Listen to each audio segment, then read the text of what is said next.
So hello everybody, okay, so for this week of Upgrade with Billion, right, we are trying to do something different, okay. So because I will be selling my car very soon, so I thought that it would be fun, right, just to do a BMW 7 Series review. Yeah, so let's just get into it.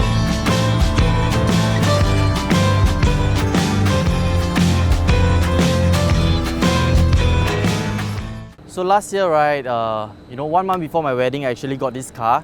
Yeah, the reason why I got it, right, was because previously my car was a Audi A5 Coupe, which has only 2 doors, and it's almost impossible, right, for my wife's can, right, you know, the can, right, to actually fit into the car.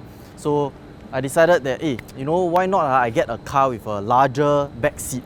Yeah, so I went to search online, and then I found that one of the largest back seat, right, that you can buy in Singapore, right, was either a Bentley, a Rolls-Royce, or a BMW 7 Series. Yeah, so this is why I got the 7 Series. So we just let me do a brief introduction of the car.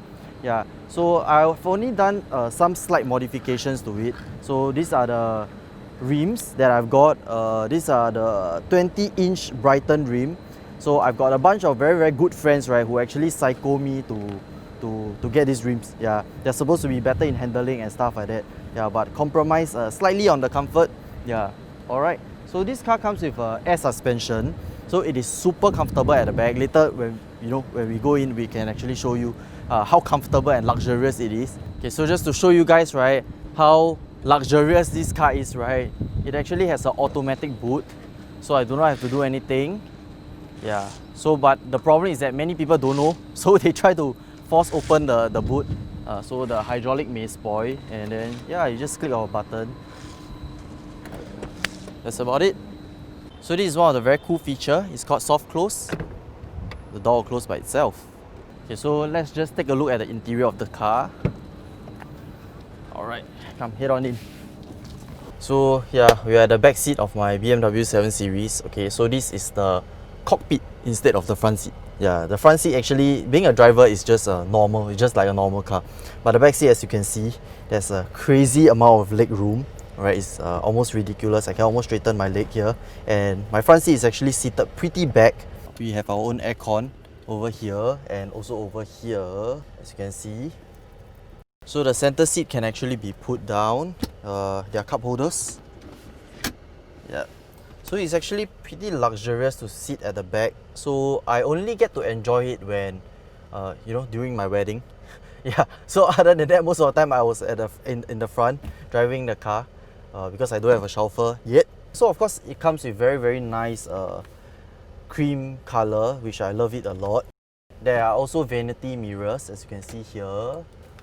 Yeah, so whoever sit at the back, right, like during my wedding, my wife can actually do her makeup at the back of the car. You have hooks here. This is actually for coat, so you can actually hang your coat. And actually the window, right, is slightly tinted, so people from the outside, right, cannot actually see who is inside. Yeah, so this is actually a boss car, but I'm not a boss, I'm the chauffeur. So I actually, most of the time I drive the car. So at times, right, when I meet my clients and there's no tables available or whatsoever, and we meet near my car, maybe just to sign a form or whatsoever, right, this is actually a very good place because there's a sort of a table, yeah, whereby, we can just discuss our business. Usually I'll just take out my iPad and I'll just put it here, and we can actually discuss some businesses, yeah, in this back seat of the 7 Series. It also comes with a sunroof, as you can see over there. Yes. So let's head to the front.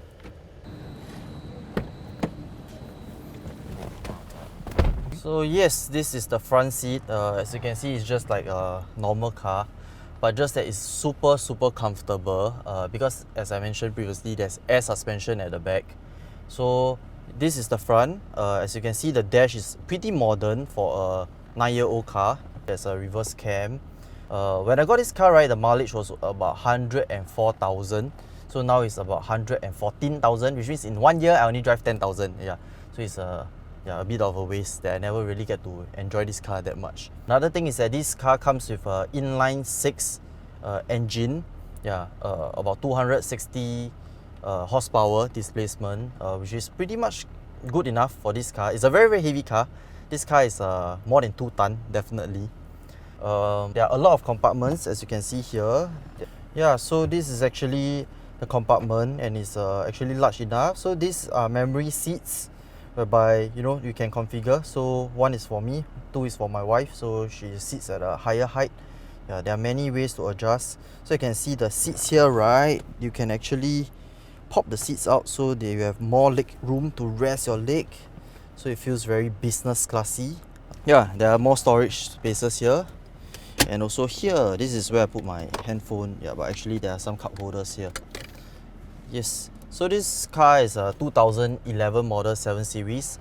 Brand new 7 Series now will cost you 400 plus thousand. So there are a few variations. There's this is the one without the turbo, because the turbo always gives a lot of problems, so I didn't get the one with turbo. The 740 is actually the one with turbo. This is a 730L. So L actually stands for long wheelbase. So as you can see from the back seat, right, this is a lot larger than your typical car. So the length of the car, right, is actually quite concealed, I would say. Why? Because it has a dynamic steering, if I'm not wrong, the term for it. So basically what happens is that when the front tire turns, right, the rear tire will tilt a bit. Yeah, when it's low speed, right, it will tilt a bit in the opposite direction. So the turning radius become a lot smaller. So U-turn, there's no problem in such a long car. But when it goes at a higher speed, right, when it tilts, right, the rear tire will tilt alongside the front tire. So to give more grip, when we are trying to drive more performance based. Yeah, so this is about it for the interior of the car. So come, let's go for a drive.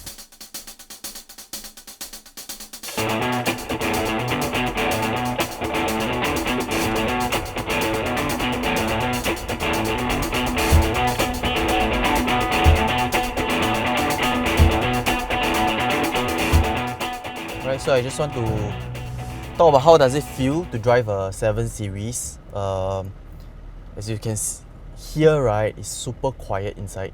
It's super insulated. There's no noise. You can't even hear a motorbike go past. And this is how quiet it is. So the joke is that there was this time a few friends was in my car. Then we drove past this like event place. We were thinking what was the event place though, because in the car it's so quiet, so you don't know if it's those Chinese God birthday celebration or what was it. So we wind down the window and then we realized that it was a Ke Tai. That's how insulated this car actually is. Yeah. So actually I'm very excited to share with you guys how does it feel like to drive it. Okay, the engine itself is super smooth. It's buttery smooth. You can barely feel the change in gears when you're going on a decent speed. Alright, in low speed, it conceals its weight very well. You don't feel that it's a very heavy car. As I mentioned, right, the suspension, right, is so good that sometimes it makes you feel very floaty, and it may be very easy to fall asleep in this car because it's so quiet and it's so well insulated. Yeah, and you can barely hear the sound of the engine. I don't know if you guys can hear because it's really very quiet in the car. Yeah. So generally I'll just play some soft music. It's quite a good sound system. So I'll just play some soft music, and then I'll just do my thinking time while I'm driving. Yeah. So this is how it feels like to drive a 7 Series. So having owned this car for a year, I just want to talk a bit about the maintenance of the car. For the first half of the year, it was quite okay. The simple oil change, servicing and stuff like that, which cost maybe $200 over, per oil change. But the crazy expensive thing is the rims that I've changed, and also the tires. The tires are very expensive. It's about $400 per piece of tire. So to change, all the tires, right, it cost me like $1,600. Then plus, the workmanship and stuff like that, cost me about $1,800 to $2,000. Yeah, then the car only broke down once before. Not really break down, but somehow there was a leakage in the car, and then the back seat got a bit of water went into the back seat. Yeah, so I got that done at a friend's shop. Yeah, and it cost me about 2.6k, and that was done pretty recently. So generally, people usually say it's very expensive to own a luxury car, and and stuff like that. I thought it was alright, because if I go and split out the maintenance cost over the span of 1 year, probably a few $100s per month extra. Yeah. So, but the issue is that this car is a 3000cc car, so which means that the road tax is very expensive. The road tax costs about $2,500 per year. Yeah, so half a year will be $1,250. Yeah, insurance for the car. Insurance for the car, I paid about $2,000 over dollars because I'm still under the age of 30, which is a good thing. Under the age of 30, you need to pay more premium for a luxury car like this because they actually cover quite comprehensively. So how do you find me as a car salesman? Not too bad, right? Yeah, if you own a car dealership and one day I'm out of job, right, you can actually engage me and hire me. Okay, so if not, like, share and comment on my Instagram, YouTube and Facebook. Then I will see you next week in the weekly upgrade with Billion. Alright, see you, ciao!